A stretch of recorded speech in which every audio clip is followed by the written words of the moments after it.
Ya, judulnya FGD, jadi kita ada diskusi, sharing apa yang ingin kalian sampaikan gitu ya, diskusi satu sama lain. Lalu kita akan membahas beberapa soal, juga dilanjutkan dengan mencoba melakukan komunikasi efektif ketika melakukan monitoring dan evaluasi dari terapi pasien.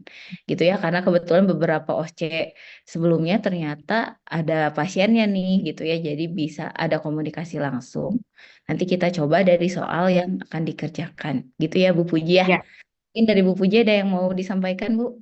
ya, Atau mau menambahkan ya. Jadi ini tidak hanya berguna pada waktu kalian bekerja nanti, tapi ada dua hal sebelumnya, sebelum lulus nih ya. Jadi pada waktu nanti kalian PKPA, ini belum PKPA kan? Ini angkatan 37 belum PKPA, jadi nanti kalau yang PKPA di pelayanan, ini berguna gitu ya. Jadi gimana, pasti ada Monef lah, ada PTO lah ya istilahnya. Kemudian yang kedua itu tidak kalah penting adalah kalian tuh mau nggak mau harus lulus apa UKM PPAI itu loh, CBT dan OSC. Nah ini itu sangat penting untuk bisa lulus OSC, gitu ya. Gitu. Yang ketiga nanti baru kalian setelah lulus jadi apoteker ini tuh akan apa diimplementasi, akan diterapkan gitulah, akan digunakan. Ini prakteknya sehari-hari itu ya ini gitu ya.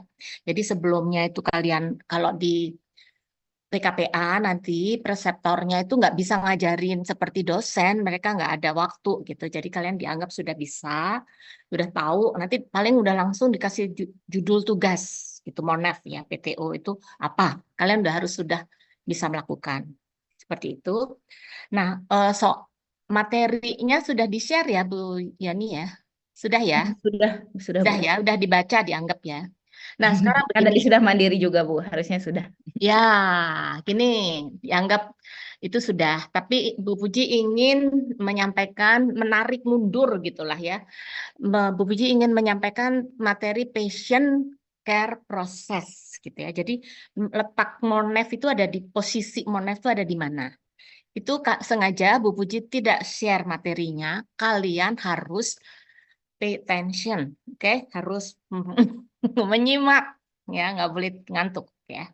Oke, Bu Puji mulai, Bu Puji share ini ya materinya, bukan share. Ya kita kita pelajari sama-sama, tapi tidak di di share ya, tidak di forward, maksudnya tidak kalian tidak mendapat materi ini. Jadi kalian harus perhatikan baik-baik ya.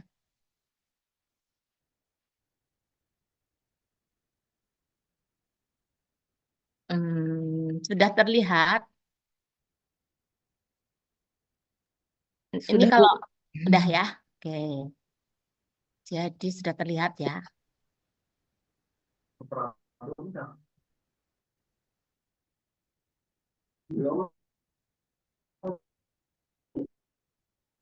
Oke, ya.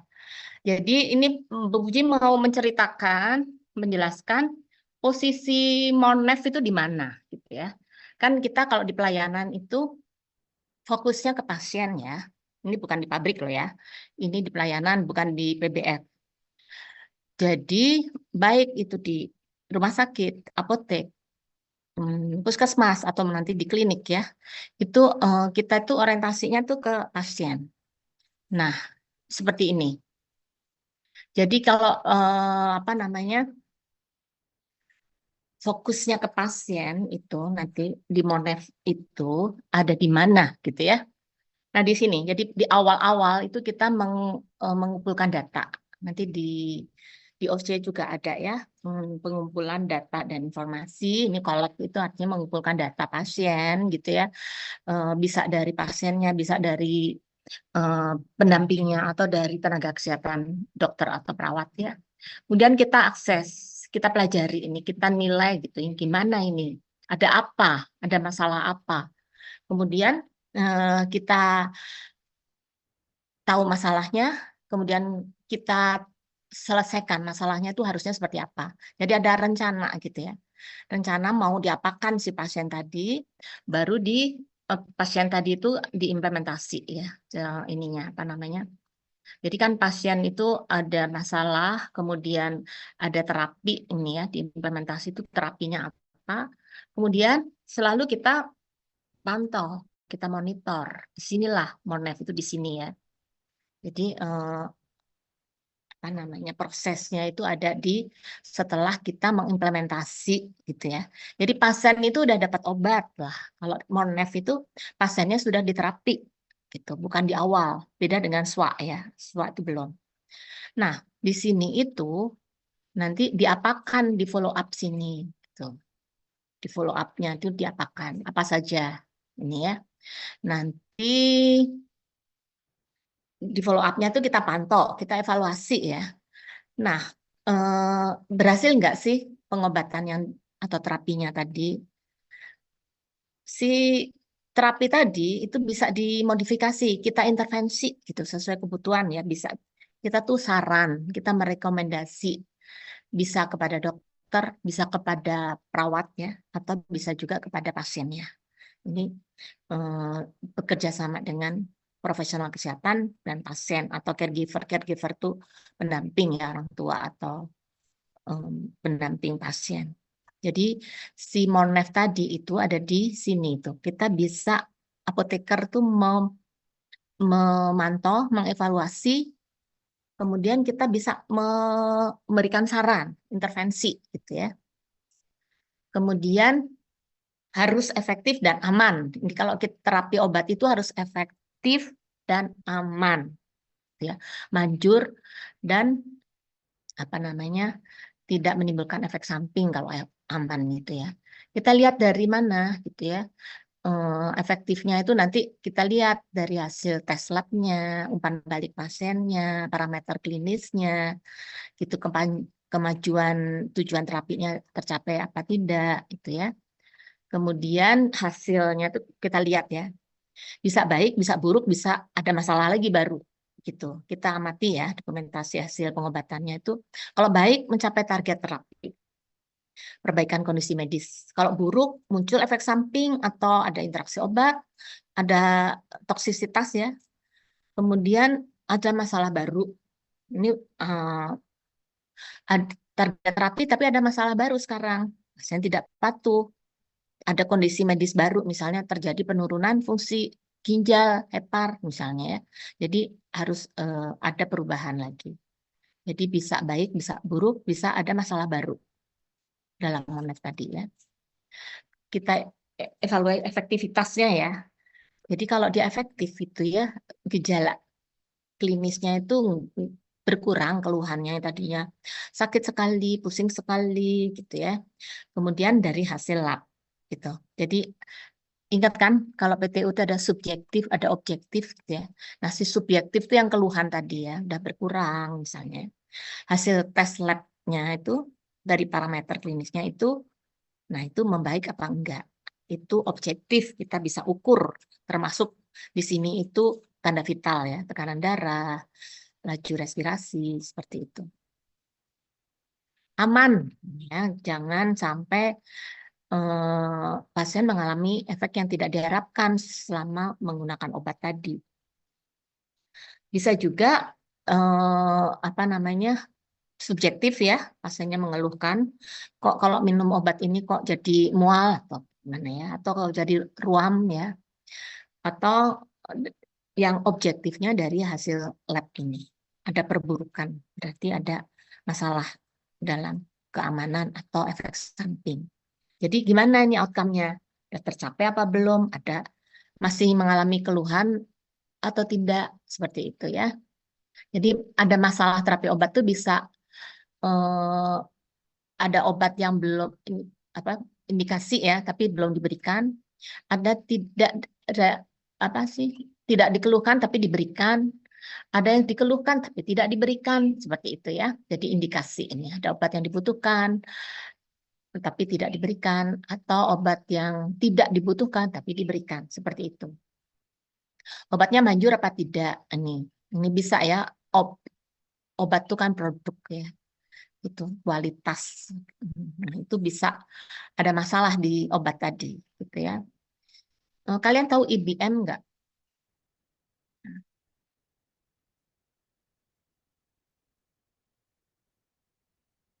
ini evidence based medicine. Ini Bu Puji nanya nih. Jadi kalau FGD itu ada tanya jawab ya. Tahu nggak evidence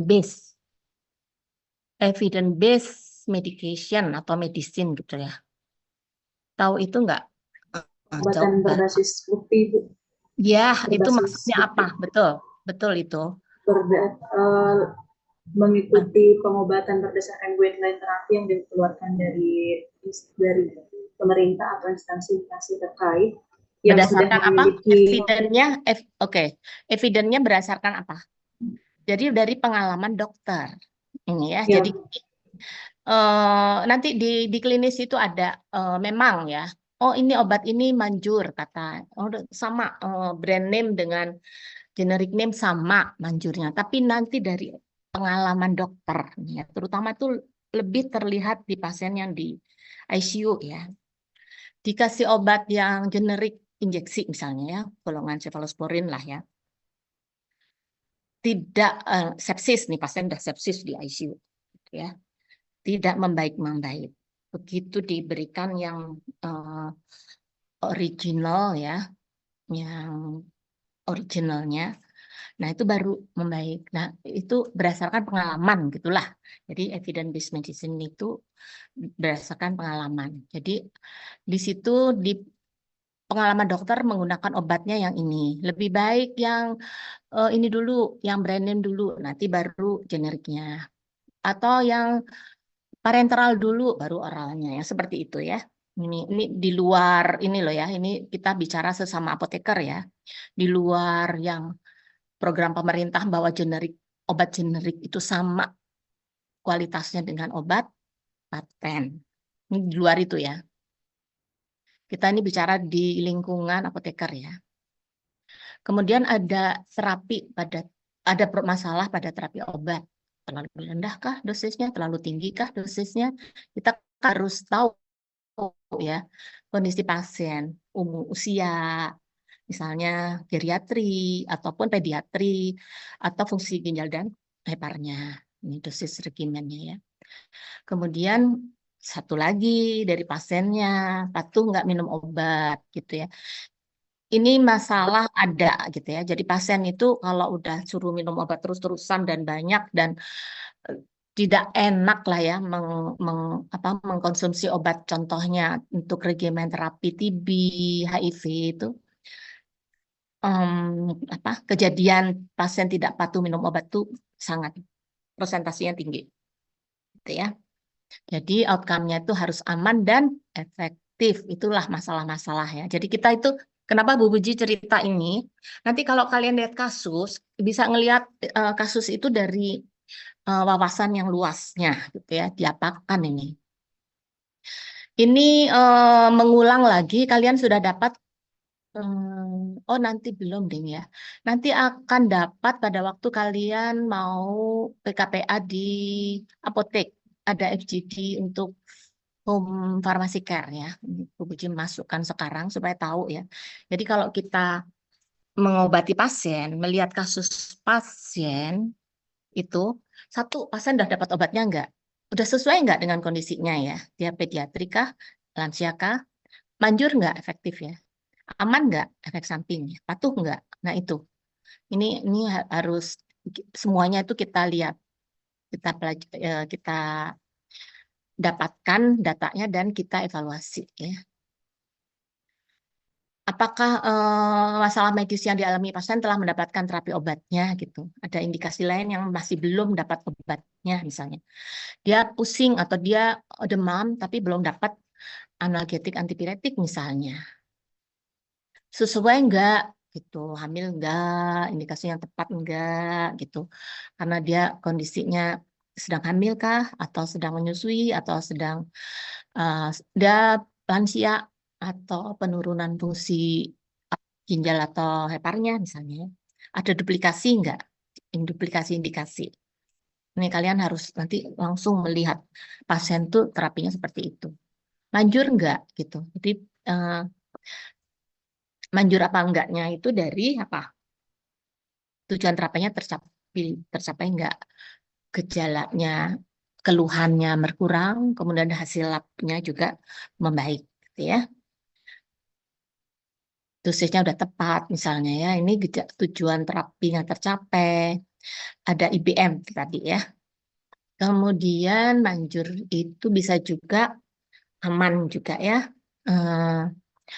Kemudian apakah perlu pengobatan dilanjutkan? Seperti itu. Ini berikutnya ya.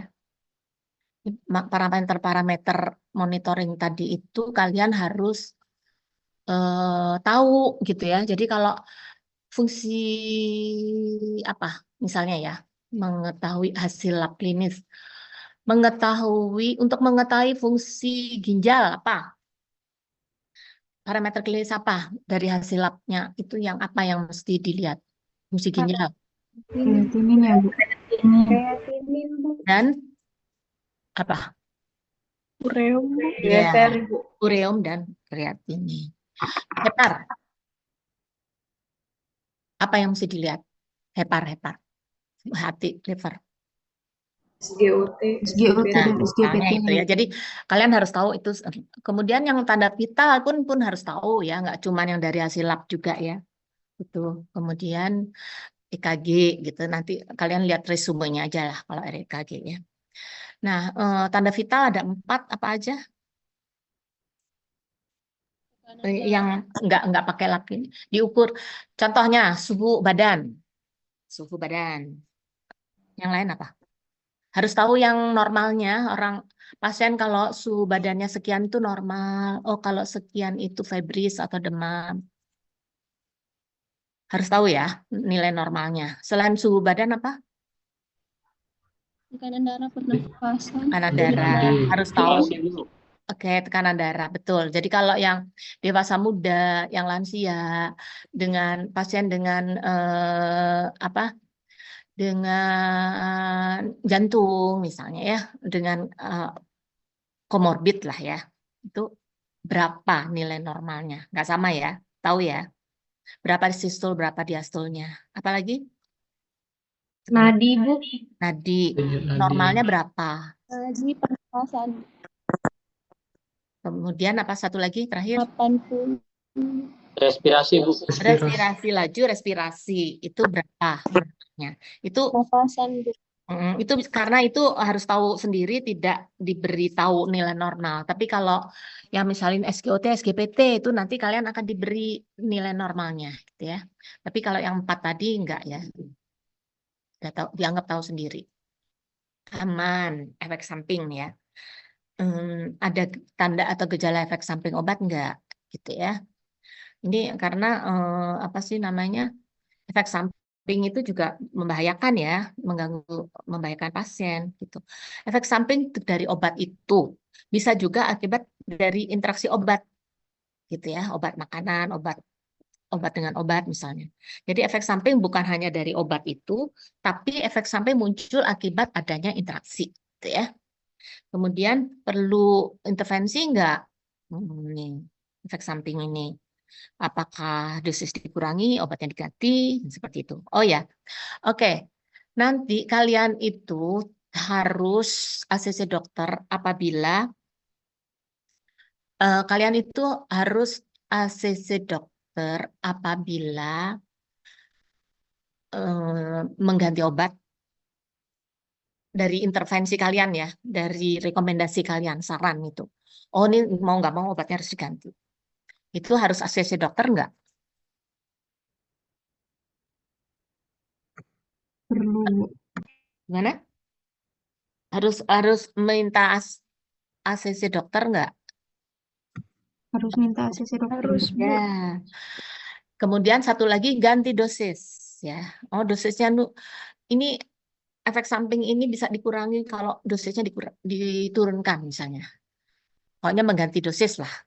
Atau ini obat ini kurang efektif harus dinaikkan dosisnya. Harus ACC dokter nggak? Harus, Bu. Ya. Harus, Bu. Oke ya. Jadi kalau di pelayanan itu mengganti obat ataupun mengganti dosis itu harus ACC dokter ya. Nanti kalian akan ada simulasi bagaimana kalian nanti minta ACC dokter. bisa bisa ketemu ya. Kalau di rumah sakit tuh bisa ketemu atau juga bisa lewat telepon. Nanti ada tata caranya ya. Ini angkatan berapa? 37 ya? Angkatan berapa ini? Angkatan 37, Bu. 37 itu S1-nya ada yang di Unjani banyak atau enggak? Sedikit kayaknya, Bu. Sedikit. Oke, nggak masalah. Masalahnya mau Bu Puji mau nanya gini. Kalian dapat ilmu komunikasi nggak waktu S1? Ilkom, ilmu komunikasi. Kalau di Unjani ada Dapat Bu. di S1. Iya. Ya, karena komunikasi ya dengan dokter, komunikasi dengan pasien, komunikasi dengan perawat ya atau tenaga kesehatan lain itu tidak sama. Betul nggak itu? Kalian udah tahu nggak itu? Caranya, langkah-langkahnya. Sudah tahu itu. Jadi kalau mau komunikasi dengan dokter, apa yang harus dipersiapkan? Kemudian apa checklistnya ya? Apa yang poin-poinnya? Jadi kalimat pertama harus apa? Kalimat kedua apa? Kalimat terakhir harus apa? Itu harus udah tahu gitu. Itu tahu nggak waktu di Ilkom itu? Ada yang dari Unjani nggak S1? Ini Bu Puji nanya nih. Ayo jawab. Ada yang dari S1-nya dari Unjani? Adakah dari 200 ini yang S1-nya dari Unjani? Izin ada Ibu. Nah, oke. Way back waktu semester 3 ya, Ilkom itu, betul? Ilkom ada di semester 3, betul? Betul, Ibu. Nah, masih ingat nggak? Masih ingat nggak sekarang? Gimana komunikasi dengan pasien? Bagaimana komunikasi dengan dokter? Bagaimana kalau apa namanya kalau pasien medikasi gimana? Pasien udah dapat obat, misalnya untuk konseling, gimana? Itu masih ingat nggak? Sama nggak komunikasi dengan pasien kalau konseling dengan medikasi? Sama nggak pertanyaannya? Tadi yang dari Unjani tuh. Bu Puji ingat, soalnya Bu Puji yang ngajar. Sama enggak? Ayo jawab. Izin beda, Ibu. Beda, betul. Kalau medikasi kita apa? Istilahnya dulu tuh diajarinnya apa? BWHAM. Ya, betul? Betul? Betul, Bu. Nah, kalau pasien udah dapat obat, misalnya untuk konseling misalnya ya, kita dengan apa? Three prime Question, Bu. question. Oke, ya itu dulu di semester 3 itu kepakainya sekarang. Memang Bu Puji pengennya sih jangan di semester 3 deh, semester 5 atau semester 7 atau semester berapa lah yang dekat-dekat apoteker. Diulang lagi di apoteker supaya nanti kalau kalian di OSC itu bicara itu udah tahu gitu checklistnya. Karena kalimat pertama itu harus apa? Greeting kan, right? Greeting dulu. Mau dengan dokter, dengan pasien, memperkenalkan diri. Yang terakhir-terakhir apa? Terima kasih, semoga lebat sembuh. Kalau untuk pasien, untuk dokter juga terima kasih. Seperti itu ya. Nah itu kalimat poin-poinnya itu kepakai di OSCE ini nanti. Kepakai di OSCE. Patuh nih yang terakhir tadi ya. Kalau obatnya banyak, terus ada yang 3 kali, ada yang 2 kali, ada yang seminggu 2 kali, yang gitu-gitulah. Udah itu apa sih? Membuat pasien tidak patuh, lupa gitu ya. Kemudian biaya juga ya, kalau mahal dia harus bayar sendiri di luar BPJS, nggak ada uang, berarti kan dia nggak minum obat, berarti bukan nggak mau minum, tapi nggak ada obat yang diminum, ya seperti itu.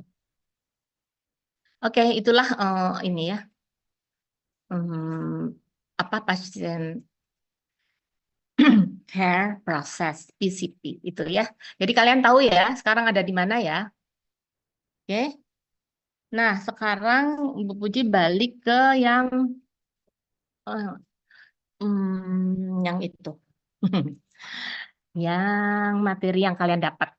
Atau mau ada yang ditanyakan dulu tadi patient care process dulu supaya tahu kalian tuh di Monef itu ada di mana gitu posisinya. Ada yang mau ditanyakan? Enggak. Ini apa ini tadi? Oh, izin ke toilet. Oh, nggak apa-apa. Udah, oke. Hmm, berarti kita kalau nggak ada yang ditanya ya, Uji mau kembali ke yang ini. Nah, ini sekilas aja ya, karena kalian kan udah baca sih. Tadi udah belajar mandiri itu berarti udah baca ya? Betul nggak?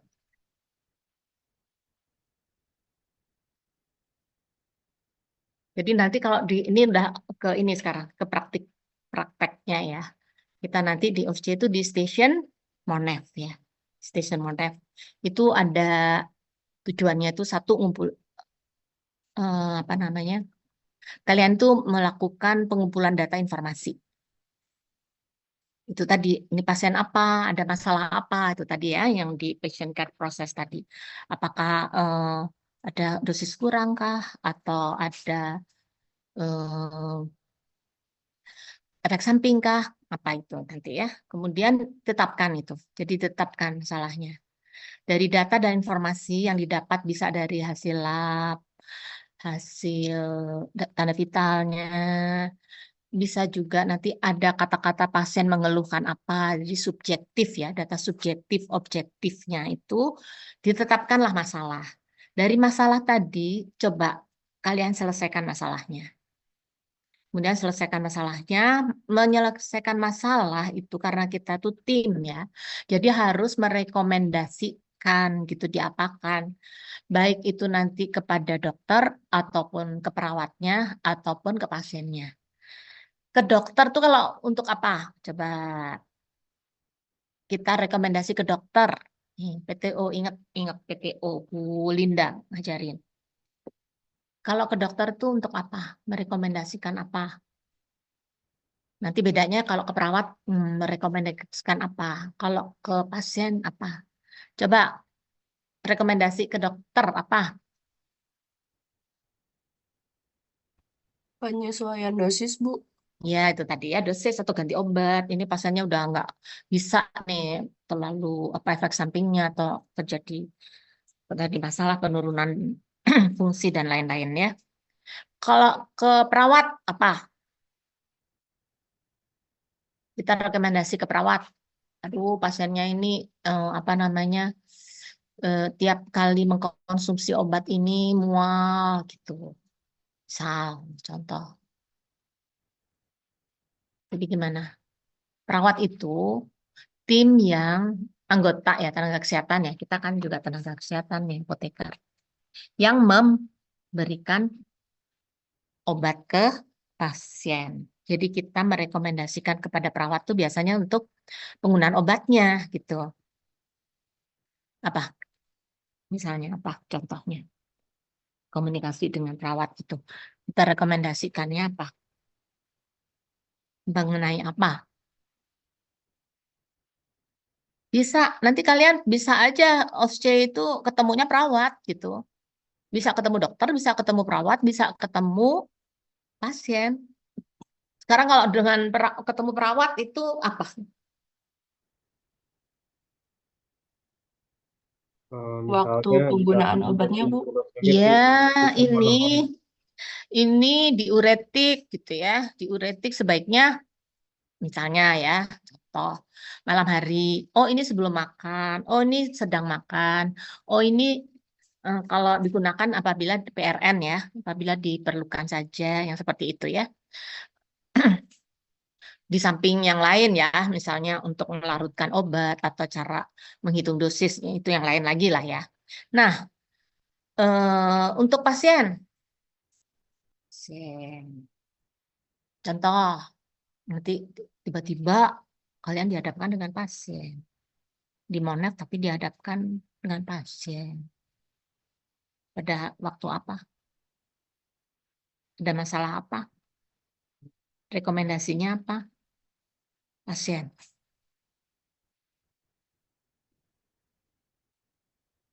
Efek samping, Bu. Gejala yang timbul setelah penggunaan obat. Ya, itu misalnya ada efek samping yang apa namanya, setelah kita pelajari, oh ini bisa ditanggulangi dengan cara apa? Misalnya apa? Contohkan ditanggulangi efek samping ditanggulangi dengan ditambahkan obat, misalnya apa? Pasien TB lah, sok. Pasien TB itu banyak efek sampingnya. Ditanggulangi dengan menambahkan obat lagi gitu. Apa? Menjelaskan efek sampingnya itu karena apa, akibat apa, dan ditanggulangi dengan apa. Apa tadi? Siapa itu tadi? Tadi udah kedengaran suara. Isoniazid, Bu. Yes, misalnya ditambahkan. Vitamin B6. Nah, ada efek samping tapi nggak apa-apa, udah nggak usah ditambah obat. TB apa misalnya? Apa? Warna apa? Rifavisin, Rifavisin. rifavisin Bu. Jadi Rifavisin Bu, urin merah. Jadi itu kan kalau orang nggak ngerti kan, aduh ini urinnya kok ini keringat air mata. Tapi biasanya air matanya nggak sampai merah sih. Urin yang nomor 1. Kan bingung apa sih, takut ya. Kok saya jadi pendarahan yang gitu ya, seperti itu ya. Jadi ditenangkan dengan penjelasan. Dan yang terakhir sikap dan perilaku profesional. Di semua OSCE itu akan dinilai ya. Jadi kalian itu nanti penampilan juga harus diperhatikan ya. Harus rapih lah. Oh ini profesional apoteker gitu ya. Jadi yang perempuan itu dan yang laki juga jangan ya seperti apoteker gitulah. Orang itu jadi tahu gitu ya. Jadi kita nggak pakai, kan kalau apoteker tuh nggak pakai gelang-gelang yang gimana yang laki itu nggak akan lah pakai anting lah di sini. Rapih lah, rambut rapih, kumis jambang dan lain-lain ya. Sikap perilaku, pakai jasnya rapih gitu ya. Yang perempuan juga ya, itu sikap perilaku dan nggak gugup dan apa sih, bisa dipercaya, oh profesional, oh ya ini apoteker. Jadi kalian harus menunjukkan bahwa kalian adalah seorang profesional apoteker. Ini teori Monef tadi, lihat BTO ya, yang dari Bu Linda ya, ini dari Bu Linda udah panjang lebar, udah bagus. Ini materinya baca sendiri ya. Pokoknya Monef itu PTO gitulah gampangnya ya.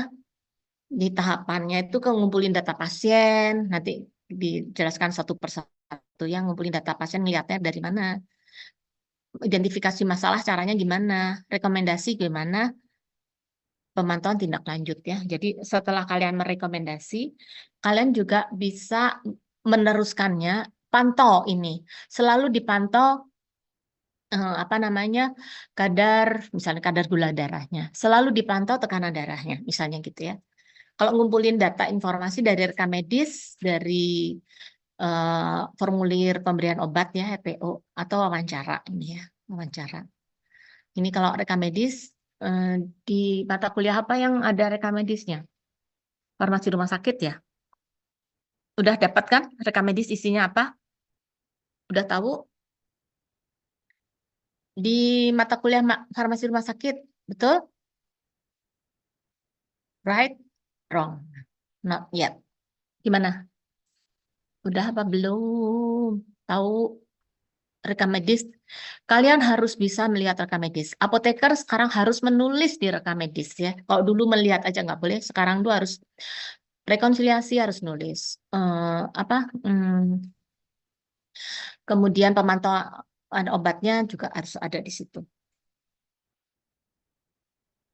Kok nggak ada yang jawab? Adakah dosen yang sudah menjelaskan mengenai rekam medis? Sudah ada. Ada. Di mana? Mata kuliah apa? Farmasi rumah sakit. Apa? Harus kedengaran, Bu Puji nggak dengar nih. Di mata kuliah apa? Farmasi rumah sakit, Ibu. Di apa? Yang materi apa?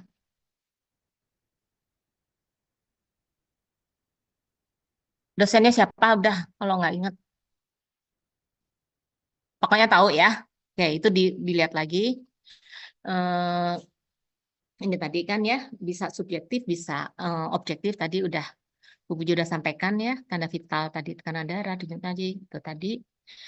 Bisa juga diagnostik yang lain itu hasil ronsen ya, atau USG, atau CT scan, atau MRI. Ini formulir ini, rekam pemberian obat ini ya, ini ada di rekam medis ada. Jadi pasien itu selalu akan punya formulir rekam pemberian obatnya. Apoteker itu selalu mencatat di RPO, itulah ya. Jadi dosisnya berapa, dokternya siapa, gitu. Kemudian frekuensinya bagaimana, seperti itu. Kemudian ini tadi ya, diulang ini tadi, indikasi tapi tidak diterapi, obat tanpa indikasi, obatnya nggak tepat ya, si hamil kok pakai obat itu, dosis terlalu tinggi, rendah, reaksi efek samping obat, interaksi obat, tidak patuh misalnya, kenapa ini? Ditetapkan masalahnya, ini contohnya ya, ditetapkan masalahnya berdasarkan data tadi ya, subjektif objektif tadi. Contoh nih ya, pasien DM udah 5 tahun, umur 56. Subjektifnya ya, dia tuh mual muntah kalau tiap kali minum obat. Objektifnya gula darah puasanya 216. Ini normal apa enggak normal?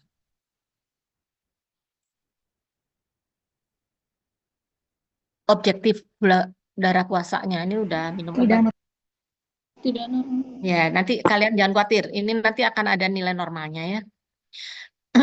Jadi terapi obatnya kita tetapkan masalahnya. Dia mendapat terapi obat glimepirid 2 mg pagi 1 tablet. Jadi kita tetapkan masalahnya sudah sekian tahun diterapi dengan glimepirid dengan gula darah puasanya tetap masih tinggi, berarti apa? Glimepiridnya tidak adekuat atau kurang tepat ya. Kemudian kita rekomendasikan penyelesaian masalah itu rekomendasi ya tadi. Nanti kalian prakteknya itu bisa ketemu dokter, perawat, atau pasien ya. Termasuk di sini pemantauan tindak lanjut gitu. Tetap nanti ada penggantian obat, tetap dipantau apa misalnya. Tanda vitalnya, tekanan darahnya misalnya. Atau hasil labnya apa tadi DM tadi, gula darah puasanya sewaktunya 2 jam PP misalnya.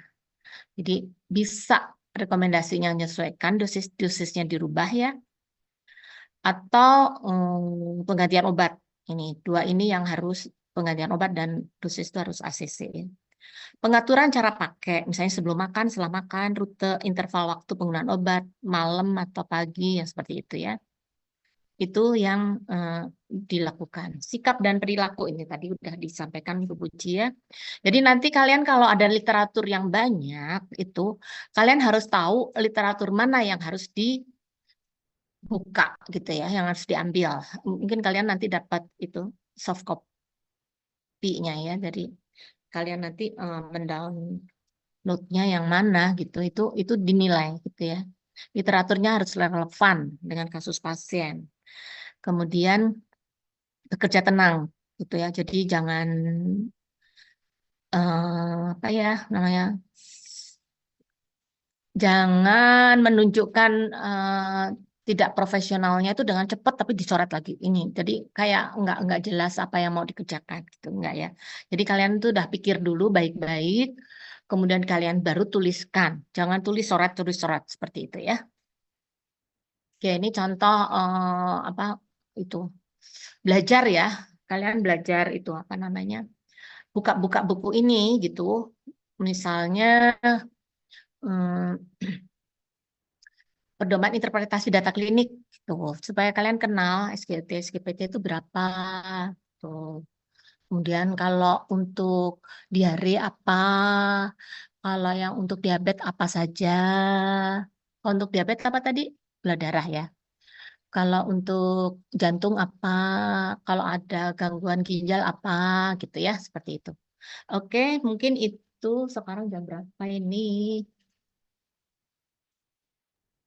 Jam 14 lewat 14, Bu. 14:05. Ya, Bu, stop share dulu. Gimana, Bu Yani? Pak Faisal, ini sudah cukup Ya, teorinya atau apa baik Bu. gimana? Ya, Mungkin Boleh. sedikit ya Bu ya ya mau silakan menambahkan. menambahkan. Makasih, Pak. Baik, terima kasih Bu Puji. Mohon maaf tadi ada ini ya, keterlambatan masuk. Baik ya, untuk para mahasiswa dan mahasiswi semuanya, mengingatkan kembali mungkin ya, karena kalian tuh levelnya itu udah level profesional. Jadi kalau apa ya, notabene kalau ditegur itu udah levelan kalian itu udah kayaknya udah sesuatu temuan yang sangat tidak mengenakan. Apa artinya? Maksud saya tuh gini, kami ini berusaha mempersiapkan kalian ketika nanti OSCE kalian sudah paham itu satu ya. Sehingga harapan kami ya ketika dalam pemberian materi ini walaupun memang jamnya itu waktu kritis ya, artinya waktu kritis udah siang, kemudian mungkin belum makan atau misalnya ngantuk, ya memang gitu jam kritis gitu. Cuman tolong diperhatikan gitu ya, jangan sampai saya melihat tadi Bu Puji menerangkan ada yang tidak on cam atau lagi nggak tahu lah lagi apa itu ya. Saya saya harapkan ini kalian mendapatkan porsi yang sangat banyak sekali ya, sehingga kalian menyimak apalagi diberikannya oleh pakarnya gitu. Jadi tolong dipersiapkan, tolong dipelajari dengan sebaik-baiknya. Untuk apa sih? Untuk nanti OSCE-nya. Khawatir angkatan sekarang kalau sumatif, berarti kelulusan itu ditentukan dari CBT dan dari OSCE, bukan hanya satu. Berarti levelnya akan lebih berat lagi. Ya.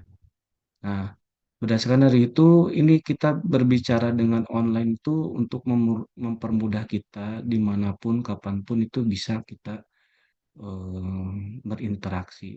Tapi kelemahannya online ini kadang ya ada yang nggak memperhatikan. Nanti akhirnya kelihatannya di mana? Ketika nanti kalian masuk di OSCE ya, di praktikum mandiri itu kelihatan banget ada yang memperhatikan dan ada yang tidak memperhatikan. Gitu. Nah, harapan saya dan harapan kami semua sih, tolong perhatikan ini buat kalian juga, buat semuanya. Ya, itulah ya himbauannya. Yang kedua, ini tadi kalian itu akan diujikan OSCE itu ada dua ya, ada kompetensi spesifik dan ada tempat prakteknya. Ya, kompetensi spesifik yang akan diujikan di OSCE ini ada 6. Mulai tadi yang tadi disampaikan oleh Bu Puji. Pertama adalah penggalian data dan informasi. Yang kedua, nanti kalian penetapan masalah.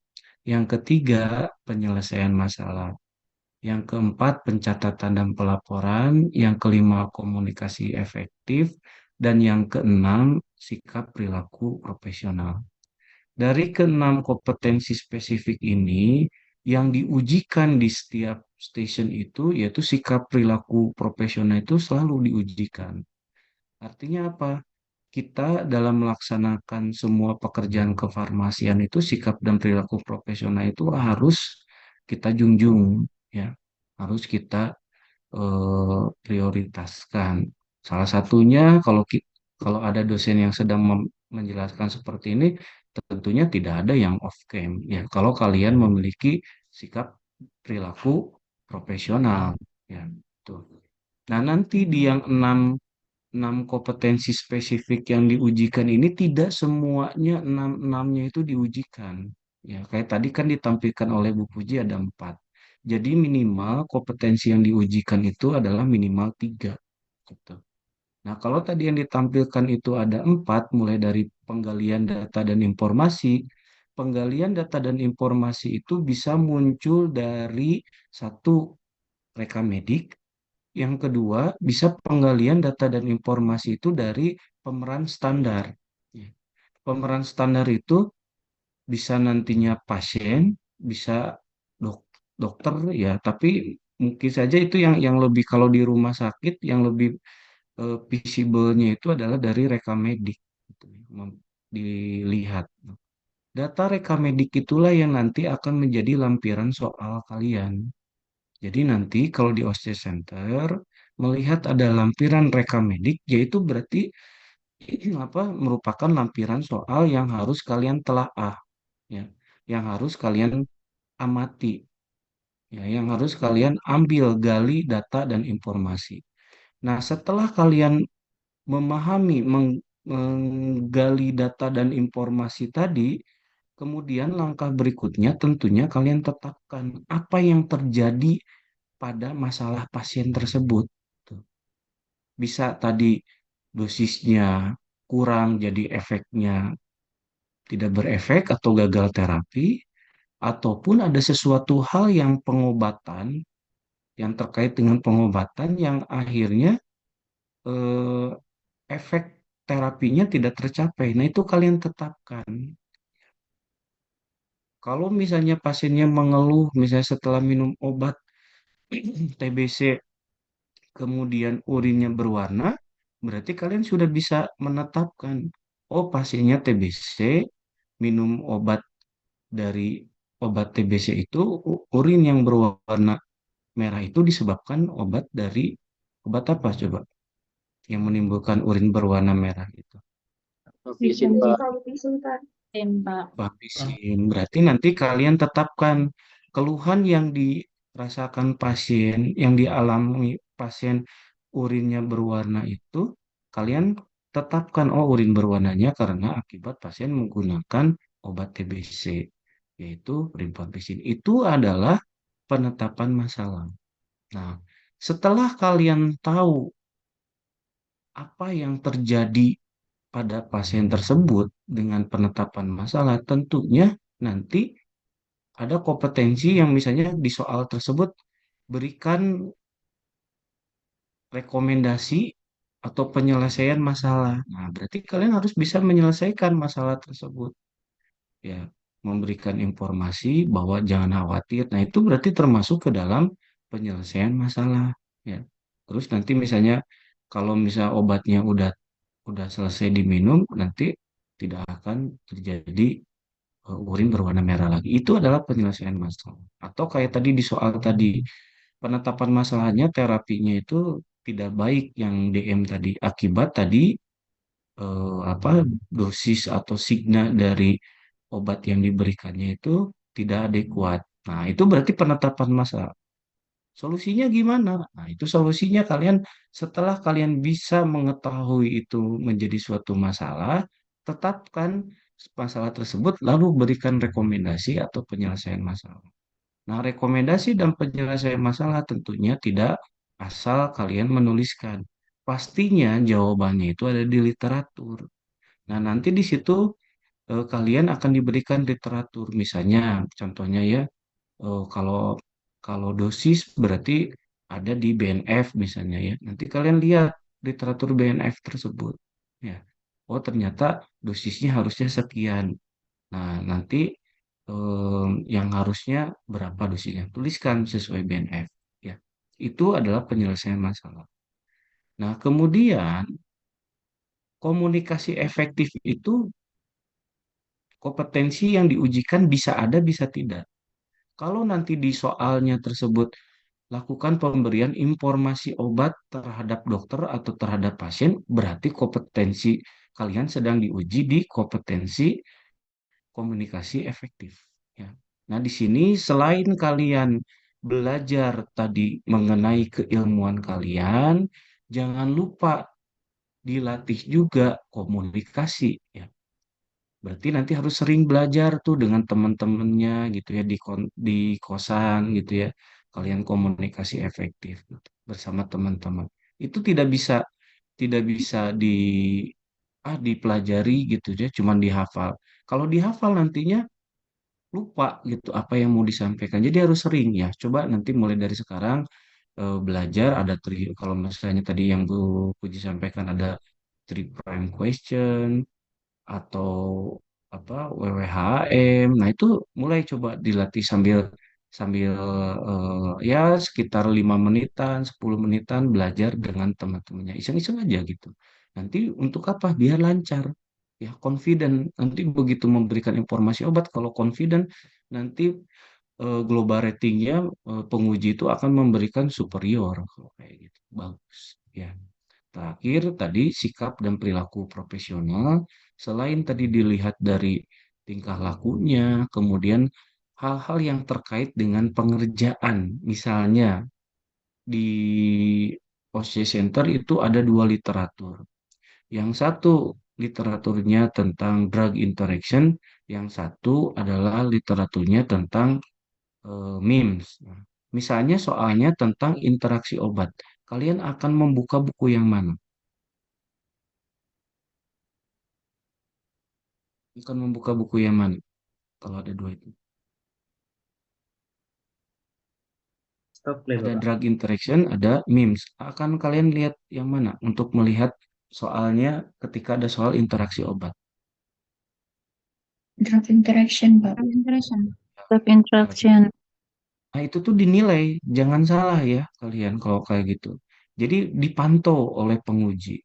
Ya, itu ya yang jadi sekedar mengingatkan kembali yang tadi saya sampaikan sebelum masuk. Jadi tadi penggalian data dan informasi bisa di pasien, ya kalian mendatanya di pasien, menggalinya di pasien ataupun di medical record. Ya, setelah itu tetapkan masalah, udah tetapkan masalah, lakukan penyelesaian masalah. Kalau ada pemeran standar berarti berikan informasi obat. Dan terakhir adalah sikap dan perilaku profesional itu yang akan diujinya ya. Ya, itu saja ya. Coba diinikan apa dipahami. Kalau ada yang tidak mengerti silakan ditanyakan. Nanti kita akan bahas kasus ya soal dengan kami ya. Ada Bu Puji, ada saya dan ada Bu Suryani nanti ya. Itu mungkin Bu Puji Iya. tambahan dari saya. Terima kasih. Pak, Mohon maaf agak sedikit Pak panjang. Faisal, nggak apa-apa. Pak, saya tambahkan lagi ya. Mengapa harus ini apa itu tadi Pak Faisal misalnya dosis lihat BNF. Mengapa harus latihan mencari apa ya? Literatur Ibu. Cari di literatur itu karena di OSCE itu hanya 9 menit dari pengalaman. Dari pengalaman itu sibuk nyari itu waktunya udah habis. Jadi kalian itu harus cepat, tepat, mahir gitu ya. Kalau drug interaction misalnya di Stockley, itu kan literatur tuh bisa fisik, bisa soft copy ya Pak? Ya, Biasanya betul Bu. fisik Bisa ya. soft copy, bisa Nah, hard copy gitu. hard copy. Nah, itu kalian dua-duanya harus tahu gitu. Kalau hard copy nyarinya di mana? Kalau soft copy bagaimana? Itu harus cepat tepat. Jangan habis waktu kalian mencari data. Jadi habis tapi belum sampai berkomunikasi dengan dokter. Itu udah terjadi ya. Jadi belum sampai menyampaikan penyelesaian masalah, baru mau Waktu habis menetapkan ya. habis hanya 9 menit. Dan kalian juga kalau latihan berkomunikasi itu, simulasi dengan teman gitu ya, itu juga harus dipikir juga, jangan panjang, udah rapi, udah lancar. Saya yakin deh, generasi sekarang tuh kalau ngapalin tuh hebat deh Pak, hebat sekali. Cuman kadang-kadang, loh nggak tepat, ini sedang konseling kok, yang dihafalinnya itu yang panjang lebar cepat itu tadi ya, mengenai swamedikasi gitu. Jadi harus dipikir dulu baru ini dilaksanakan. Itu ya. Itu dari pengalaman seperti itu. Iya, Pak. Bu Yani mangga. Ya, ya. Ya, Terima kasih baik. Bu. Tadi sudah banyak ya dari Ibu Puji sama Pak Faisal terkait yang literatur betul. Itu sering jadi kelemahan bagi mahasiswa-mahasiswa calon apoteker, bahkan sampai yang sekarang akan sidang pun kelemahannya adalah membaca literatur. Dan selalu alibinya, aduh saya nggak bisa bahasa Inggris.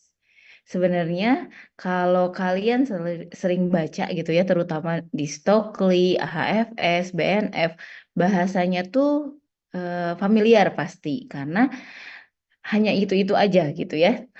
Kalau misalnya sering baca, pasti nggak ada tuh alasan saya nggak bisa bahasa Inggris.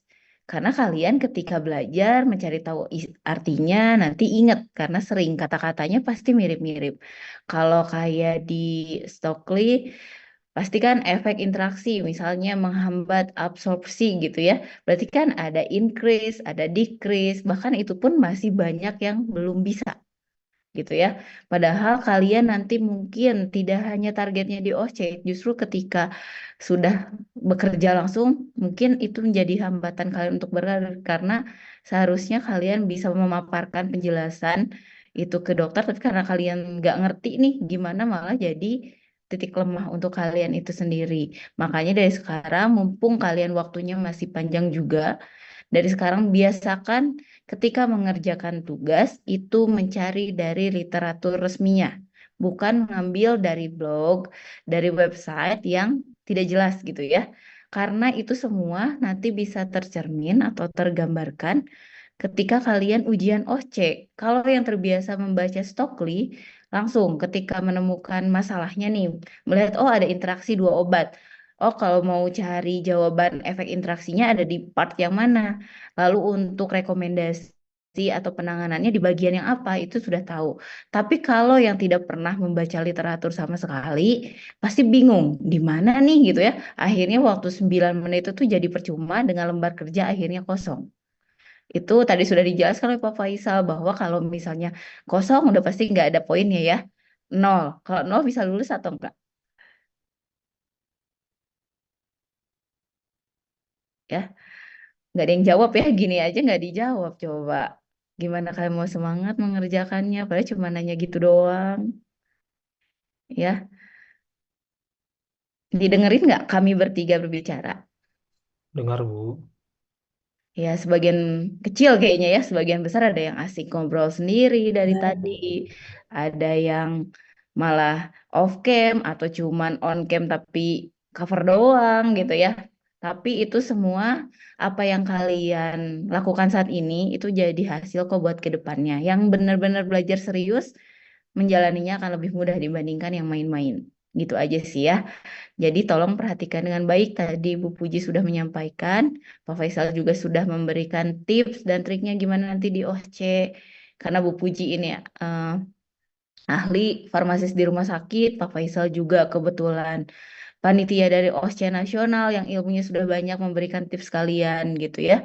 Jadi tolong didengarkan. Ya jangan sampai kira nanti praktek langsung di lantai 4, kalian masih bingung. Gimana nih? Bingung. Selama 9 menit isinya nggak ada. Karena kalian nggak mau merhatiin. Itu bisa kelihatan kok. Harusnya udah kita bahas di sini dan kalian tinggal mempraktekkan nanti di lantai 4. Taunya nggak bisa karena nggak ngerjain, nggak merhatiin. Ya, jadi tolong, walaupun ini dilakukan secara online, tetap kalian harus serius. Ya, baik dari saya segitu. Mungkin Bu Puji, Pak Faisal, saya pengen ngasih kuis, boleh nggak? Boleh nggak apa-apa, Bu? Ya, Ya, silakan. sebelum Ya, kita boleh lanjut Bagus, ke dicek. ya, soal, ya, ya betul. ya, kebetulan saya udah Kan bikin saya sheet form-nya. sip. Jadi kita kerjakan mungkin sekitar 15 menit sambil kalian refresh tadi yang sudah dibahas oleh Bu Puji dan Pak Faisal, tolong dikerjakan di kuis. Dikerjakan dalam waktu 15 menit. Untuk linknya saya kirim ke drive ya, ke chat. Silahkan bisa dikerjakan ya.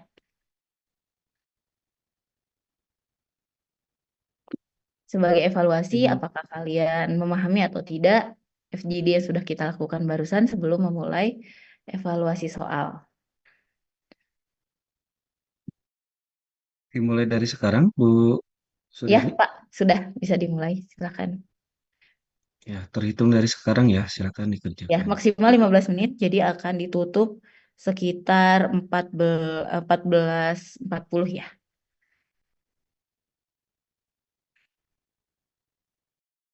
Rumah sakit sedang melaksanakan monitoring dan evaluasi efektivitas terapi pada pasien rawat inap. Dengan hasil diagnosis, pasiennya menderita hipertensi dan gagal ginjal kronis. Di sini tugasnya adalah kalian diminta mengumpulkan data-data jenis pemeriksaan lab yang berkaitan dengan diagnosis si pasiennya. Berarti di sini diagnosisnya apa tadi? Hipertensi dan gagal ginjal kronis, Bu. Hipertensi dan gagal ginjal berarti cari parameter yang terkait hipertensi dan gagal ginjalnya itu sendiri.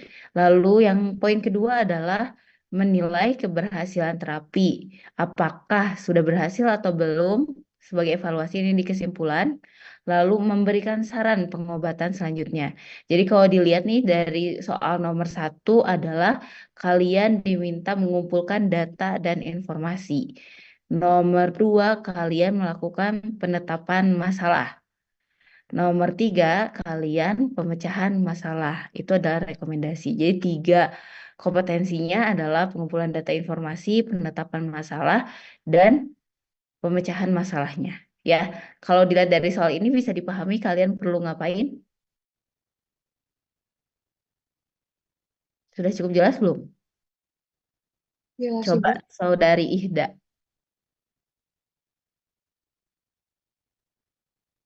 Dari soal-soal di sini ada 4 pertanyaan kan? Itu kompetensi yang diambil apa? Tadi yang sudah disampaikan oleh Pak Faisal.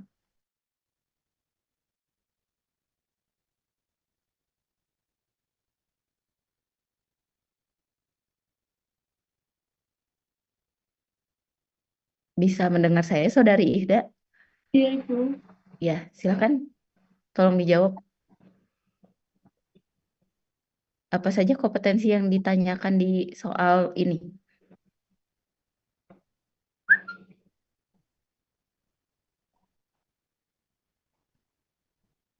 Padahal saya belum 1 menit loh ngomongnya. Makanya diperhatiin ya. Kecuali udah pinter banget boleh nggak apa-apa leave aja dari sini. Karena yang butuh juga kalian ya. Mungkin temennya ada yang bisa bantu jawab kompetensi apa aja nih yang ditanyakan di soal tugas yang hari ini. Nomor 1. Ya, jenis Arneta silahkan. Maaf, Ibu, Izin menjawab, Ya, Arneta silahkan. izin menjawab Bu, kompetensi yang dari soal ini tuh pengumpulan data pasien, terus identifikasi masalah sama rekomendasinya. Ya, betul. Itu bisa ya. Jadi masuknya apa aja tuh? Kalau identifikasi masalah namanya apa? Rekomendasi Izin masalah masuknya kemana? pengumpulan data dan informasi, Bu. Itu yang mana? Nomor 1, 2, atau 3? Nomor 1. Nomor satu, Bu. Nomor 1 adalah pengumpulan data dan informasi. Nomor 2, Penetapan masalah. penetapan masalah. Nomor 3, penyelesaian masalah. Ya kan tadi ada 7 yang Pak Faisal sampaikan ya. Tolong diingat-ingat. Jadi kalian, oh di sini kompetensi yang diminta tuh apa gitu ya. Kalau nomor 4 serahkan kepada penguji ini nggak masuk. Tapi 1, 2, 3 di sini kalian bisa tahu apa yang sedang dinilai di sini gitu ya. Selanjutnya biasanya akan ada lembar kerja ya. Ini bagian dari lembar kerja untuk OSCE semester lalu itu biasanya kan sebelum-sebelumnya lembar kerjanya tuh ada 2 gitu ya. Nah untuk OSCE semester lalu dipersingkat nih biasanya dalam 1 lembar itu ada 2 lembar kerja biar mempermudah kalian untuk mengerjakan dan tidak menghabiskan waktu banyak gitu ya menukar lembar kerja dengan yang baru gitu. Nah akhirnya diefisiensikan untuk 2 lembar kerja dalam 1 halaman. Oke, ini masih bagian dari soal di mana nanti kalian dapat lembar kerja biasanya ada identitas dari pasiennya serta obat yang sedang digunakan oleh pasien. Kalau dilihat dari lembar kerja yang ini halaman atasnya, di sini ada identitas, lalu ada penggunaan obat. Obat di sini kalau furosemid obat apa?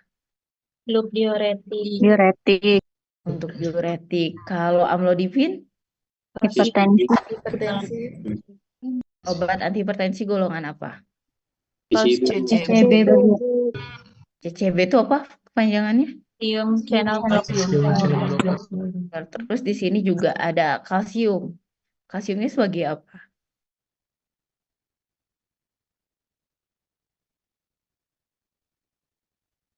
Karena pasiennya kurang kalsium Bu, di datanya. Di datanya kalsiumnya gimana? Nanti kita lihat ya. Ini adalah lembar kerja yang harus kalian isi, di mana tadi pertanyaan nomor 1 terkait pengumpulan data dan informasi pasien yang berkaitan dengan hasil diagnosisnya. Berarti di sini mana aja nih? Lihat apa yang perlu diperhatikan ketika mengerjakan adalah sesuai yang diperintahkan gitu ya, nggak usah ditambah-tambahin. Jadi berikan tanda checklist untuk pemeriksaan yang terkait diagnosa. Di sini sudah jelas. Berarti kalian hanya perlu memberi tanda pada pemeriksaan yang terkait diagnosisnya saja, gitu ya. Di sini apa saja yang terkait hipertensi dan gagal ginjal? Tekanan darah, Bu. Tekanan Tekanan darah, darah, Kreatininnya, kreatinin, terus apa lagi? Ureum. ureum dan Ureum. kalsium. Dan Kalsium. kalsiumnya, Bu. kalsium. Nah, ini kan hasil pemeriksaan yang bisa terukur ya, parameter klinis. Lalu secara subjektif, kondisi pasiennya lemah dan tidak terjadi udam. Kira-kira ini hasil penetapan masalahnya, keberhasilan terapinya sesuai atau belum sesuai? Sesuai Belum tujuan? sesuai. Belum sesuai. Belum sesuai. Kenapa belum sesuainya? Pasiennya tidak terjadi udem, tapi ada furosemid. Pasiennya tidak terjadi udem, tapi ada furosemid. Kan furosemidnya emang diberikan. Tekanan darah pasien belum mencapai target, Bu. Betul, salah satunya tekanan darah pasien masih di atas batas normalnya. Nilai rujukannya berapa? 140/90. Tapi hasil pengukuran tekanan darah pasien masih 160/90. Itu udah normal atau belum? Belum, Bu. Makanya dari sisi tekanan darah ini belum sesuai nih. Target terapinya belum tercapai.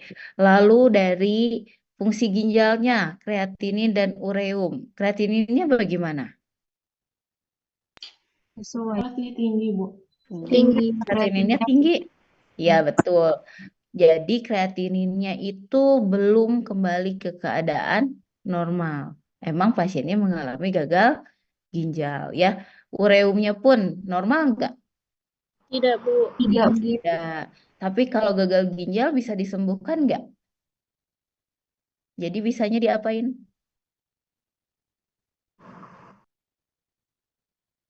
Kalau pasiennya gagal ginjal gimana? Bisa diobatin? Terapi dengan hemodialisa, Ibu. Ya, atau dipantau dulu ya terapi dengan hemodialisa dan dipantau agar tidak semakin parah. Kalau hipertensi bisa disembuhkan nggak? Nggak bisa, Bu. Tidak, Nggak bisa, tapi bisa dikontrol agar kembali ke keadaan normal. Ya, makanya obatnya harus terus dilanjutkan. Berarti di sini keberhasilan terapinya sudah sesuai atau belum? Belum sesuai, Bu. Belum sesuai. Karena tujuan dari MONEF sendiri monitoring dan evaluasi. Jadi kan mengevaluasi nih terapi yang sedang digunakan oleh si pasien itu sebenarnya sudah membantu menangani penyakitnya belum, sudah sesuai belum gitu ya. Pasiennya sudah kondisinya membaik atau tidak. Kalau lihat dari sini salah satunya adalah belum tercapai karena apa? Tekanan darahnya masih tinggi. Begitupun kadar kreatinin dan ureumnya pun masih tinggi gitu ya. Sampai sini ada yang mau ditanyain dulu? Atau sudah cukup jelas? Terkait di sini ada pengumpulan data dan informasi, lalu kalian melakukan penetapan masalah. Jadi harus dibaca secara detail. Kan tadi soal nomor 1 kalian diminta mencari tahu parameter yang berhubungan diagnosis. Berarti itu mengumpulkan data dan informasi. Ya, ketika kalian bisa menjawab full nih tekanan darah, kalsium, kreatinin, dan ureum, itu kalian sudah bisa mendapatkan 3 poin maksimal. Jadi kalau tiap kompetensi itu maksimal nilainya adalah 3. Dengan ada cara menilainya gimana nih gitu ya. Gimana biar dapat 3, gimana biar dapat 2 atau 1. Jadi kalau misalnya 3 poin, ini kan ada 4 ya. Ada 4 parameter. Jadi kalau empat-empatnya terjawab itu poinnya maksimal yaitu 3. Tapi kalau kalian hanya bisa menjawab 2 sampai 3 dari 4 itu poinnya 2 misalnya. Kalau kalian hanya bisa menjawab 1 berarti poinnya 1. Kalau tidak bisa menjawab sama sekali itu poinnya 0. Jadi titik penting di sini kalian jawablah semaksimal mungkin kalian bisa, jangan sampai kosong. Bisa dipahami sampai situ? Paham, Bu. Bisa. Oke. Terus, kalian bisa tahu di mana nih parameter-parameternya. Kalau misalnya kalian lupa, aduh fungsi ginjal tuh apa ya? Lalu kalau hipertensi itu apa? Kalian bisa tahunya dari mana?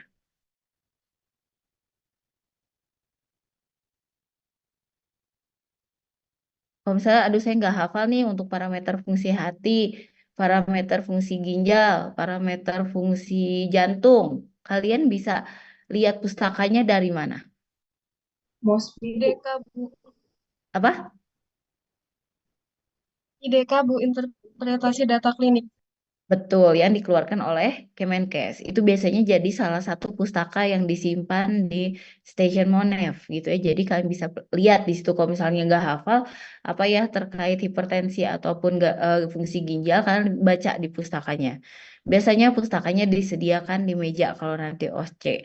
Kalau nanti kalian PKPA, kalian bisa cari di internet karena sudah bisa di-download secara bebas ya, dikeluarkan oleh Kemenkes. Untuk terkait pengumpulan data dan informasi, ada yang mau ditanyakan dulu? Ya, silakan.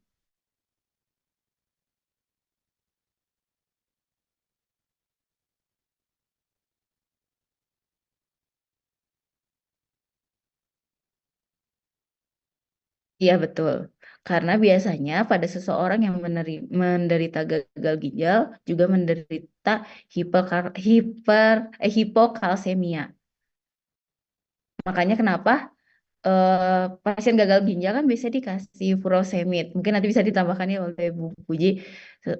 Dokter itu ngasih furosemid tapi biasanya ditambahkan dengan suplemen kalsium karena kalian sudah tahu bahwa furosemid itu adalah diuretik apa? Kuat. Diuretik itu apa artinya? Diuretik kuat ya, bisa menyebabkan hipo pada beberapa mineral di dalam tubuh, salah satunya adalah kalsium, makanya ditambahkan. Tapi dari sini ketahuan nih ternyata walaupun sudah ditambahkan suplemen kalsium, kadar kalsiumnya masih rendah atau udah normal? Rendah, Bu. Rendah. Gitu ya, berarti dari sini pun target kadar kalsiumnya belum tercapai, gitu ya. Ada lagi yang mau ditanyain? Ya, dari Bu Puja atau Pak Faisal ada yang mau ditambahkan dulu?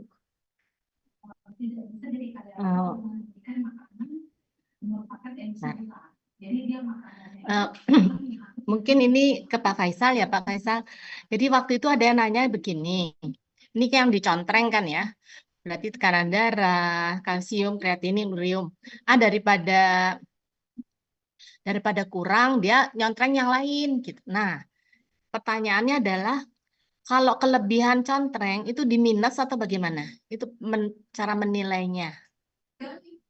Waktu itu ada mahasiswa yang nanya gitu. Daripada kurang ya udahlah dicontreng gitu. Gimana, Pak?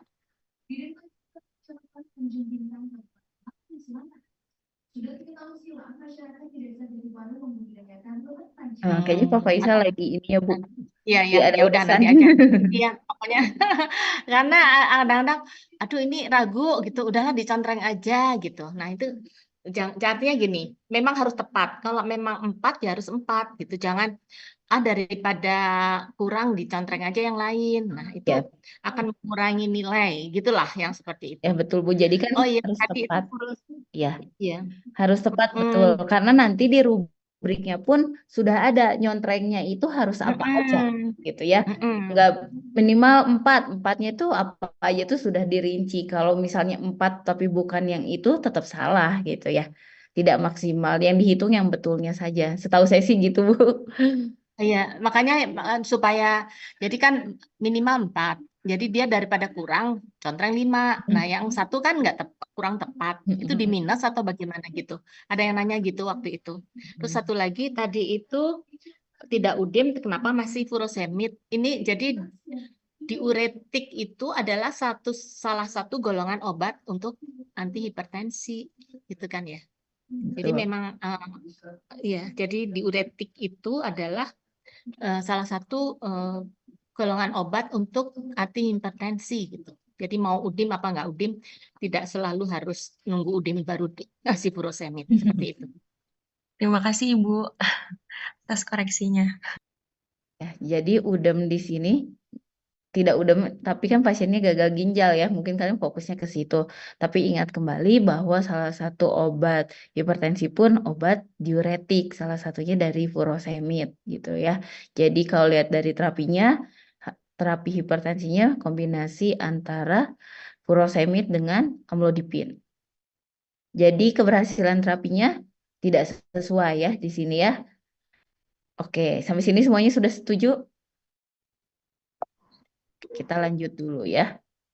Jadi kesimpulannya terapinya belum tercapai. Penyebabnya kalian bisa jelaskan lagi karena apa tadi?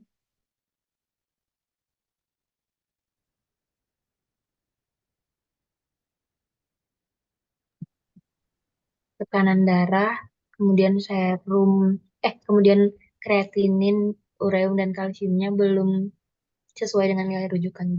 Betul, salah satunya gitu ya. Kalau kalian nanti bisa lebih rinci lagi, tekanan darah masih di atas batas normal. Begitupun tekanan darah, kreatinin, ureum dan masih di atas batas normal dan kalsium masih di bawah batas normal. Jadi belum sesuai nilai rujukan gitu ya.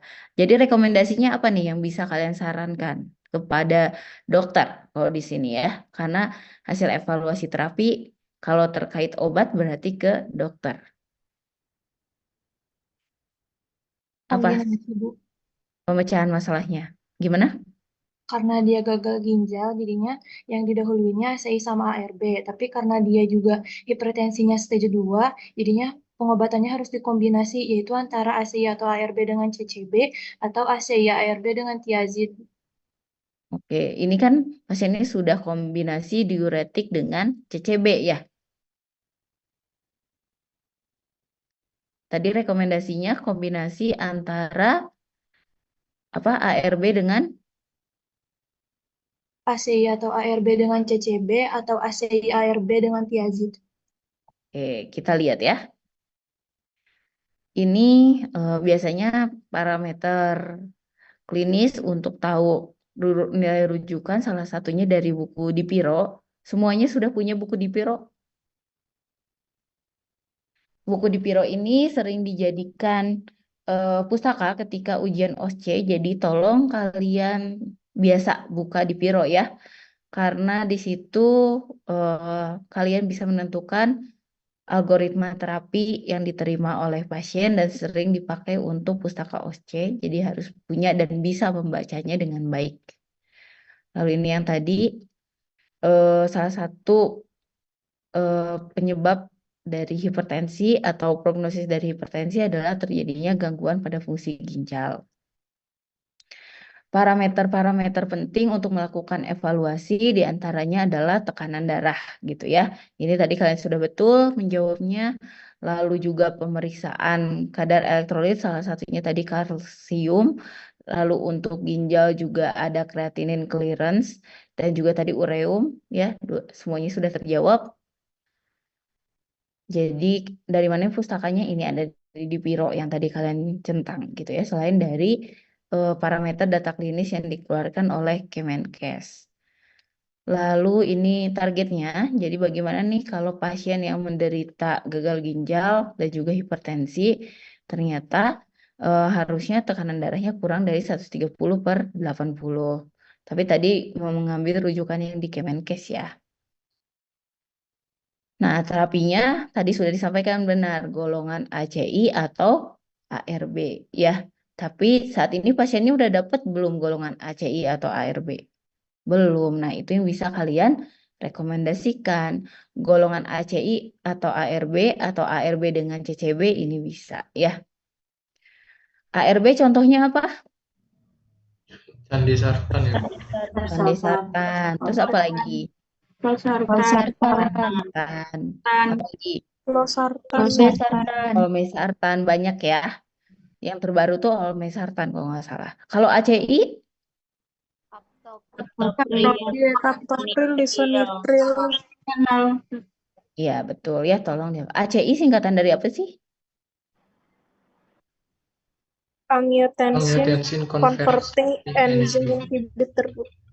Tuh, angiotensin converting enzyme inhibitor, yaitu obat yang berfungsi untuk menghambat pembentukan angiotensin 1 menjadi angiotensin 2 ya. Karena angiotensin 2 merupakan vasokonstriktor kuat yang apabila berikatan dengan reseptornya. Dan ARB ini adalah obat-obat singkatan dari apa ARB? Angiotensin reseptor blocker. Ya, angiotensin reseptor blocker. Bagaimana cara kerjanya? Menghambat angiotensin 2 ikatan dengan reseptornya, Bu. Betul, menghambat ikatan angiotensin 2 terhadap reseptornya sehingga mencegah terjadinya vasokonstriksi di pembuluh darah. Jadi sama-sama nih ACI dan ARB itu kerjanya di sistem renin angiotensin aldosteron gitu ya. Makanya kenapa masih bisa nih antara ACI atau ARB ya. Jadi betul tadi kalian bisa menyarankan obat antihipertensinya menjadi golongan ACI atau ARB ya. Sebutkan salah satu obatnya. Sampai sini ada yang mau ditanyain dulu?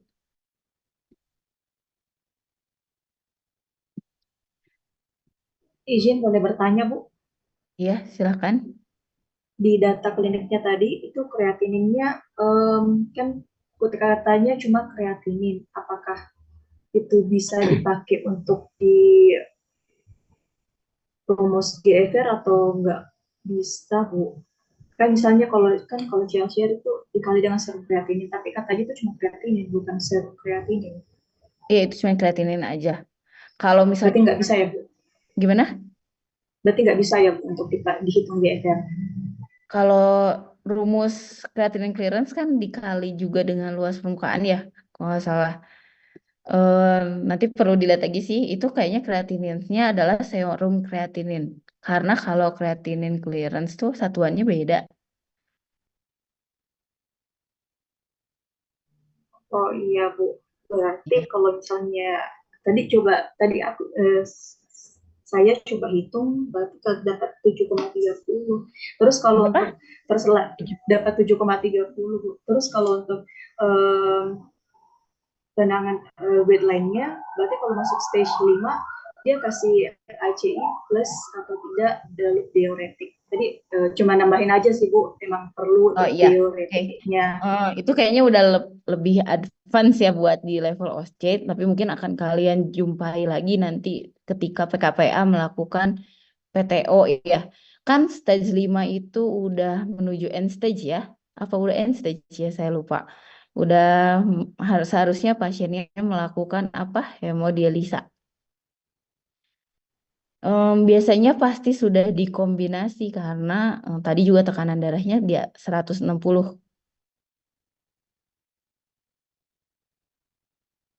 Tadi bisa dikombinasi. Kalian bisa menyarankan penambahan golongan ACI atau ARB, kan CCB-nya sudah ya.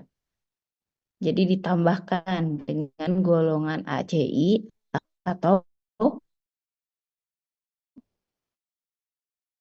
ARB.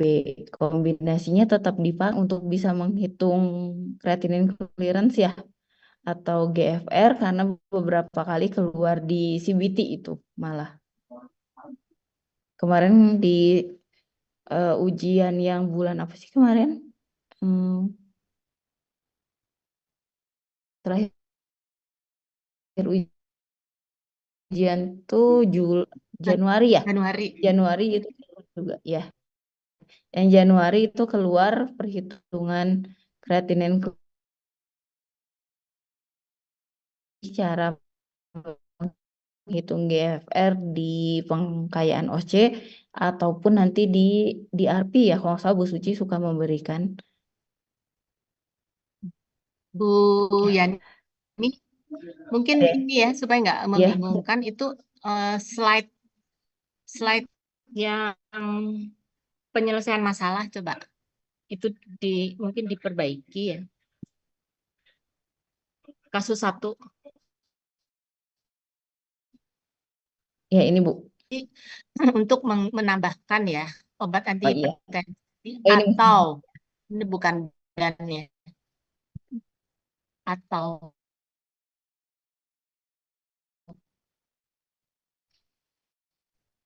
menambah ya, mengganti menambah dannya atau ya baik Bu.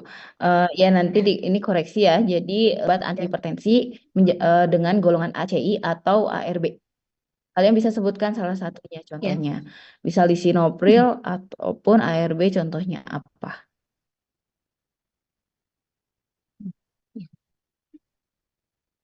Ya, kalau gitu ada yang mau ditanyain dulu. Kalau enggak kita cobain komunikasi efektif ya kepada antara apoteker kepada dokter. Tadi kan kalian sudah melakukan evaluasi nih. Terus kalian punya rekomendasi bahwa ingin menambahkan terapi kepada pasien dengan alasan terapinya belum tercapai. Ada yang mau mencalonkan diri atau mau saya tunjuk? Bu Ayo Yani, nggak Bu apa-apa, Yani, salah-salah nggak Bu apa-apa kan Yani, namanya baru belajar. supaya Ya, step-stepnya bicaranya itu ya ke dokter itu saya reminding lagi ya. Saya share boleh Bu. itu Welcome, silakan saya Bu. share ya. Tunggu sebentar. Ya, Share boleh. screen. Bentar.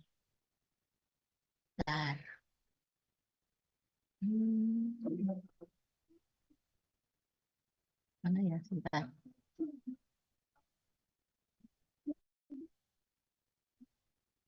Bentar ya.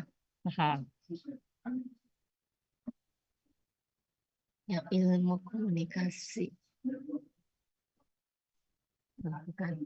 Bentar dulu ya. Bentar dulu.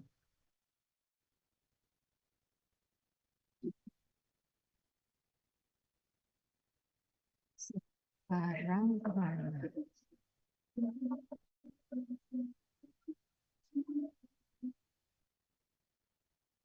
Lupa lagi cara nge-share gimana ya?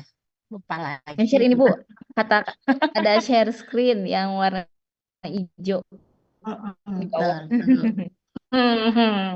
Ini kan, terus ini tuh nggak boleh hilang kan? Jadi saya kemana? Share screen ini. Ya, diklik dulu Bu, terus nanti PowerPoint-nya sudah terbuka, diklik, nanti akan muncul. Mana PowerPoint-nya? Ibu sudah buka PowerPoint-nya Bu? Oh ini this one, ya oke. Ya. Nih, tunggu ya, ya tergaptek-gaptek. Sip. Wah tuh, Puji udah bagus bikinnya. Di Ilkom ya Bu ya ini ya. Ini zaman, jadi gini loh, saya itu inginnya ini jangan di semester 3 gitu loh. Di semester berapa Bu? Semester 3. Nanti ada Kita evaluasi evaluasi ke kurikulum Nah Bu, itu. semester berapa nanti Bu? dilanjutkan. Gini loh, Hari jauhan hari itu Senin. Sampaikan Bu. terlalu Ya, jauh.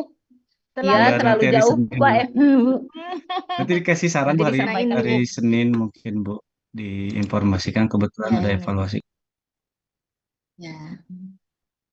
Jadi gini, ini sebelum ke dokter ya, supaya kalian nanti nggak bingung gitu ya. Jadi kalau apoteker bicara dengan dokter lah ya, order resep dokter lah ya.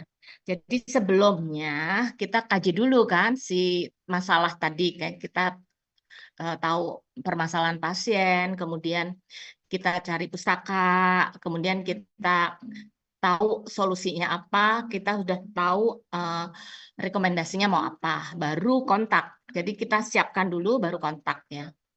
Nah ini, jadi kalau dengan dokter, 1 memberi salam, 2 memperkenalkan diri, kita bersikap ramah dan komunikatif, suaranya jelas, tidak terlalu cepat, pilih kata bahasa yang sesuai ya, ada sistematika kalimat yang baik. Kemudian baru sampaikan masalah berdasarkan hasil kajian tadi. Kemudian berikan alternatif pemesanan. masalah, jadi rekomendasinya apa. Kemudian tanyakan pendapat dokter. Menurut kami ini pustakanya ini gitu ya. Gimana dok? Baru kita menutup diskusi dengan mengucapkan terima kasih. Nah itu. Jadi untuk ke dokter tuh itu gitu ya. Beda dengan ke perawat atau ke pasien ya. Itu untuk supaya kalian nanti kalau mau bicara harus urut-urutannya ini. Ya, oke itu. Silahkan. Nah, sudah dicatat tadi, boleh tuh. Tadi di screenshot buat catat jadi daftar checklist sudah memberi salam apa belum, sudah apa yang disampaikan ke dokter gitu ya. Oke, ada yang mau sukarela atau mau saya tunjuk nih? Boleh, mending sukarela dulu nih. Siapa? Harus lengkap ya. Kalau bisa urut ya. Karena Betul. itu nanti kalau hilang 1 poin, nilainya juga hilang gitu. Kan Ya. maksimal 3. Nanti kalau hanya, itu tadi berapa? Misalnya tadi katakanlah 9 ya. Kalau hanya 7, nanti nilainya 2 gitu. Kalau hanya bisa 3, nilainya hanya 1. Seperti itu. Jadi mengurangi nilai kalau tidak lengkap. Betul, kayak memberi salam gitu ya, menutup percakapan dengan baik. Itu kan sebenarnya kalau kalian sering lakukan itu udah di luar kepala ya, nggak harus mikir lagi gitu. Sebenarnya kalau komunikasi efektif itu kuncinya adalah kalian sering latihan berkomunikasi. Jadinya gak usah, apalagi yang harus ditanyain ya, apa ya, dan mengurangi ketegangan gitu ya. Bahkan di ruang OC aja yang sesama misalnya nanti probandusnya adalah adik kelas kalian gitu ya, anak-anak S1, itu masih suka tegang, apalagi nanti OC beneran yang ketemu pasien entah siapa gitu ya, atau dokternya dari mana gitu. Jadi kita praktikkan sekarang. Boleh kita coba aja ya Bu ya, Pak Faisal. Ada yang mau coba menyalonkan diri? Mungkin Bu Agus Nawati. Kebetulan waktu Bu Agus wawancara tuh saya yang itu apa jadi adminnya Bu Rari ya. Jadi saya hafal ibunya bekerja di rumah sakit ya Bu ya. Iya, Ibu. Ya, mungkin Ibu bisa sekalian sharing nih Bu. Udah banyak pengalaman kerja di rumah sakit juga. Ya. Tapi Ibu maaf Bu, bagaimana Bu? tapi maaf suara saya agak bindeng-bindeng karena lagi pilek gitu. Gak apa-apa Bu, ini cukup jelas terdengar. Iya, Bu mohon Agus Nawati jadi apotekernya. Nanti saya mau jadi pasiennya, jadi dokternya. Muhammad Reza kali ya, Muhammad Reza. Bisa jadi dokternya.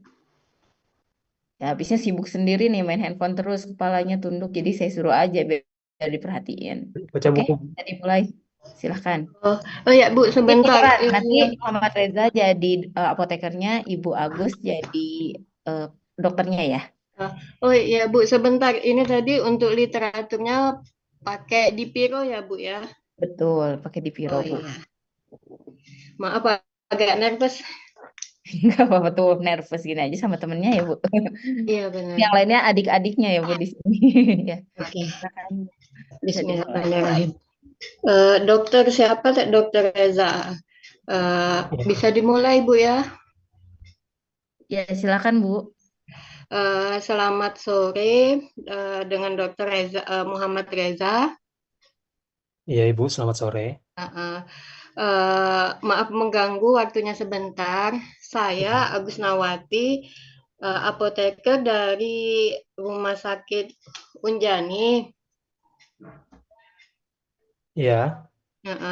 Ini saya mau mengkonfirmasi resep atas nama Bu, saya ini dulu ya Bu, interupsi dulu. Kan ini pasiennya di rumah sakit Bu. Bukan resep ya, tapi evaluasi PTO Bu. Oh, evaluasi. Kan Ibu sebagai seorang apoteker melakukan evaluasi terhadap terapi yang sedang diterima pasien, apakah sudah sesuai atau belum. Nah, ini yang tadi disampaikan oleh Bu Puji di awal, mindsetnya selalu apotek nih, gitu. Padahal bisa di Rawat puskesmas, inap. jadi Ini rumah rawat sakit inap. ya. Oh iya. Ya, jadi disesuaikan dengan kasusnya ya. Jangan template-nya semuanya apotek. Ya, bisa dimulai. Ya, dilanjutkan Bu.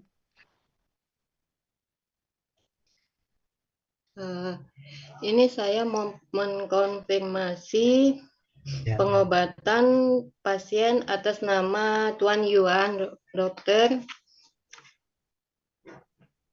Iya, gimana? Boleh minta waktunya sebentar dokter ya, izin mengganggu. Iya, Bu, boleh. Ini pasien kan sudah mengkonsumsi obat. Bentar. Kebetulan resep yang didapat itu furosemid 1 kali sehari, 1 kali sehari 1 tablet, amlodipin 1 kali sehari, sama kalsium 500 ml 3 kali 1 tablet. Ya. Setelah dilakukan pemeriksaan dokter, didapatkan tekanan darah pasiennya itu 160/90, sedangkan untuk nilai rujukannya itu 140/90, dan kalsium pasien didapatkan nilainya 4, sedangkan nilai rujukannya 8,8 sampai 10,4 termasuk tinggi. Terus kreatininya 9,9, sedangkan nilai rujukannya 0,6 sampai 1,3. Dan untuk ureumnya pun tinggi dokter 239. Ya, baik. Ini termasuk tinggi dokter. Iya, Bu. Bentar Ibu.